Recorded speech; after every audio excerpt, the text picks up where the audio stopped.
जय बापू, जय भीम, जय संविधान। ये एक ऐसा हमारे देश का एक संवेदनशील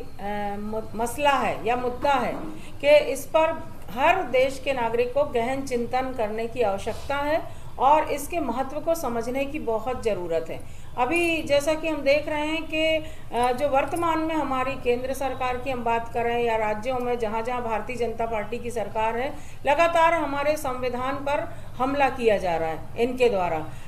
अभी विगत दिनों हमने देखा कि हमारे देश के जो गृह मंत्री हैं श्री अमित शाह जी, उन्होंने बाबा साहब अम्बेडकर जी पर बड़ी कहना चाहिए असम्मानजनक टिप्पणी की। बाबा साहब अम्बेडकर जी के सम्मान के खिलाफ उन्होंने जो टिप्पणी की, जिससे पूरे देश के जो जागरूक नागरिक हैं उनकी भावनाओं को बेहद कहना चाहिए कि तकलीफ हुई, आहत हुए। तो इस तरह से समझ में आ रहा है कि भारतीय जनता पार्टी की जो सरकार है वो संविधान के निर्माता परम पूज्य बाबा साहब अम्बेडकर जी को सम्मान नहीं देना चाहती। उनके नाम का जिक्र जहाँ आता है वहाँ इनको तकलीफ होने लगती है। उसके बाद संविधान को बदलने की भी बात आपने देखा होगा कि लोकसभा चुनाव के समय ये बहुत बड़ा मुद्दा था कि भारतीय जनता पार्टी का कि अब की बार 400 पार, और 400 जब हमारी सीटें आ जाएंगी तो हम संविधान में परिवर्तन करने की विचार करेंगे। ये संविधान में परिवर्तन करने की विचार करने वाली बात कैसे आई भारतीय जनता पार्टी के दिल दिमाग में,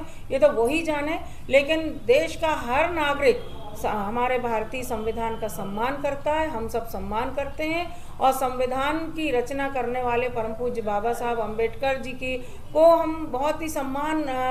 देते हैं, हृदय की गहराइयों से सम्मान देते हैं। तो ये जो भाजपा का जो संविधान पे हमला हो रहा है लगातार, इसको लेकर हमारे भारतीय राष्ट्रीय कांग्रेस पार्टी के शीर्ष जो नेता हैं, हमारे राष्ट्रीय अध्यक्ष है श्री मल्लिकार्जुन खड़गे जी, हमारे लोकसभा के जो नेता प्रतिपक्ष हैं सांसद श्री राहुल गांधी जी, और हमारे प्रदेश के जो प्रदेश अध्यक्ष हैं श्री जीतू पटवारी जी कांग्रेस पार्टी के, सभी ने ये निर्णय लिया, फैसला किया कि हम किस तरह से संविधान की रक्षा के लिए हम जागरूक हों, और इसके लिए ज़रूरी है कि जन जागृति का अभियान चलाया जाए, क्योंकि बहुत से लोग भ्रमित हो रहे हैं, काफ़ी लोगों में भ्रम फैलाया जा रहा है। तो वो संविधान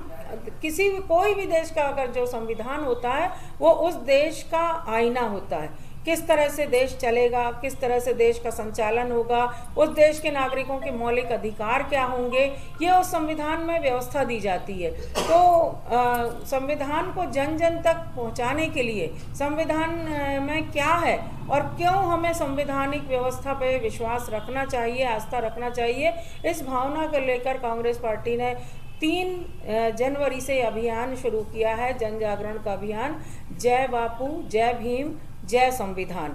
और इसी के तहत 27 तारीख को महू में, बड़े सौभाग्य की बात है कि महू हमारे मध्य प्रदेश का एक प्रमुख नगर है, और यहीं पर परम पूज्य बाबा साहब अम्बेडकर जी का जन्म हुआ था। परम पूज्य बाबा साहब अम्बेडकर जी का जन्म स्थान है महू। तो महू में 27 तारीख को इस जय बापू, जय भीम, जय संविधान का जो अभियान है भारतीय राष्ट्रीय कांग्रेस पार्टी का, उस अभियान का समापन का कार्यक्रम रखा गया है। और उस समापन के कार्यक्रम में पूरे देश से हजारों की तादाद में कांग्रेस परिवार के लोग और अन्य सामान्य देश के नागरिक वहां पहुंच रहे हैं। तो आपके माध्यम से हम भी जनता में संदेश देना चाहते हैं, कांग्रेस पार्टी के सिपाही होने के नाते, कि हम अपने संविधान पर विश्वास रखें। बाबा साहब अम्बेडकर जी ने हमें बहुत अच्छी संवैधानिक व्यवस्था दी है, उनको हम नमन करते हैं। और सबसे बड़ी बात तो ये कि हमें लोकतंत्र दिया है, और बड़े गर्व के साथ हम कहते हैं कि हमारा भारत देश दुनिया का सबसे बड़ा लोकतांत्रिक देश है। यहाँ की लोकतांत्रिक प्रणाली को, यहाँ की चुनाव की प्रणाली को देखने के लिए अमेरिका जैसे राष्ट्र के लोग भी आते हैं कि किस तरह से एक आम नागरिक मतदान करता है, एक बड़ा व्यक्ति, रईस व्यक्ति मतदान करता है, एक प्रशासनिक पद पर बैठा हुआ एक बड़ा अधिकारी मतदान करता है, एक राजनेता मतदान करता है, और सबके मतदान का जो कहना चाहिए मापदंड है वो एक ही होता है, एक समान होता है। तो मैं तो समझती हूँ कि हर भारतीय नागरिक को इस बात पर बेहद गर्व महसूस होता होगा कि जब हम मतदान करने जाते हैं तो हमारे हर तरह से हम एक समान विचारधारा को लेकर चलते हैं और हमें समान रूप से संविधान में ये जो सम्मान मिला है ये परम पूज्य बाबा साहब अम्बेडकर जी के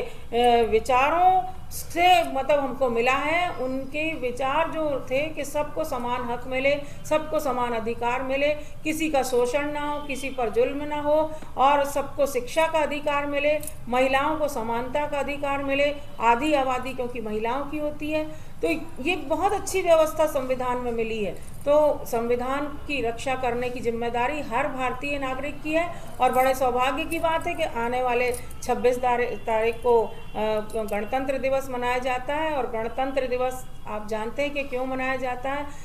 26 जनवरी सन 1950 को हमारे भारत देश का संविधान लागू हुआ था और उसी के उपलक्ष्य में हम लोग इस गणतंत्र दिवस को राष्ट्रीय पर्व के रूप में मनाते हैं। तो मैं आप सभी के माध्यम से जन जन तक की अपील करती हूँ कि जय बापू, जय भीम और जय संविधान पर आप आस्था रखें। हमारे देश को की एकता, अखंडता को अक्षुण्ण बनाए रखने के लिए हम सब नागरिकों की जिम्मेदारी कि हम अपने देश को सशक्त बनाएं, मजबूत बनाएं और अपने देश के संविधान की रक्षा करने के लिए सब आगे आएं।